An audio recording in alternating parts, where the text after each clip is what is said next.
ऐसा कभी हुआ है कि ये कोई केस में लाइक मेन के अगेंस्ट लाइक सेक्सुअल हरासमेंट हुआ and then he has filed a complaint, ऐसे कभी हुआ है कोई केस में?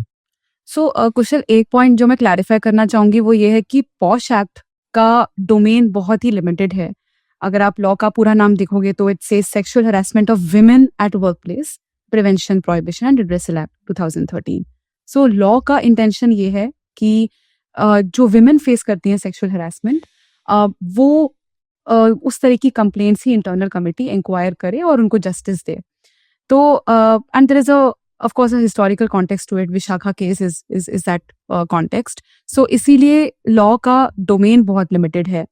तो एक तरह से देखा जाए तो मेल और इवन ट्रांसजेंडर्स के लिए फॉर दैट मैटर कोई रोबस्ट लॉ नहीं है जो वर्क प्लेस रिलेटेड हैरेसमेंट को केटर कर सके। सो अल्टीमेटली ये मैटर्स एक कोड ऑफ कॉन्डक्ट इशू बन जाते हैं। सो हर कंपनी में एक डिसिप्लिनरी कमेटी भी होती होगी apart from the internal committee, and वो फिर अगर ये मैटर इसको मेरिट का समझती है तो वो they will take it up और दे मे नॉट। कई बार डिसिप्लिनरी कमिटीज होती ही नहीं है because at the end of the day वो कंपनी पॉलिसी पे डिपेंड करता है, right? It doesn't have the same sanctity जो एक इंटरनल कमिटी की होती है, बिकॉज इंटरनल कमिटी तो लॉ नहीं है आपको बोल दिया बनाने को, राइट? बट जो डिसिप्लिनरी कमिटी है वो एम्प्लॉयर का डिस्क्रेशन होता है कि वो फॉर्म करें नहीं करें to deal with these other cases जो पॉश एक्ट के अंदर नहीं आते।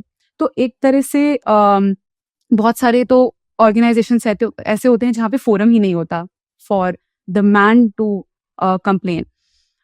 दूसरी चीज ये है कुशल कि मैंने अपने एक्सपीरियंस में बहुत कम केसेस देखे हैं of men reporting instances of sexual harassment, not because they are not suffering from it but because जब वो अपने फ्रेंड्स में सबसे पहले कन्फाइड करते हैं तो उनके दोस्त ही हंस पड़ते हैं उन पर कि अरे तुम एक औरत को हैंडल नहीं कर पाए and how could you just let her do this, right?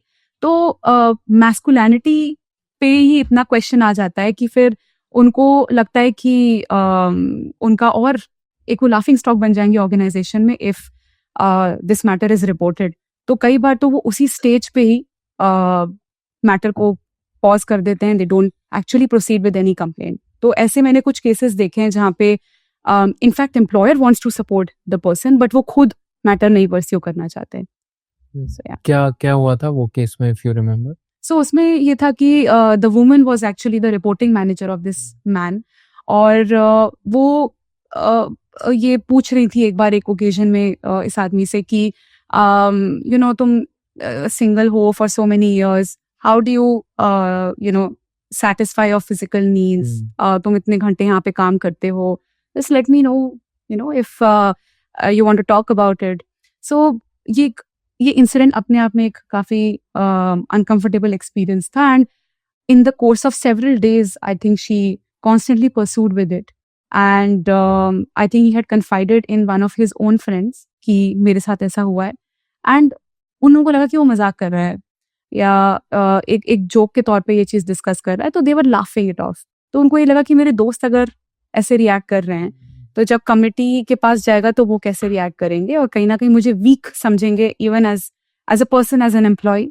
So yeah, I think he decided to not go ahead with that. If you learned something new from this video, do share it with your friends and subscribe to this channel so that we can bring you the best content possible. Also, if you want to watch this entire episode, click on the link in the description box and you can go to Kushal Lodha YouTube channel and watch the entire podcast episode. Thank you so much for watching this and have an amazing day.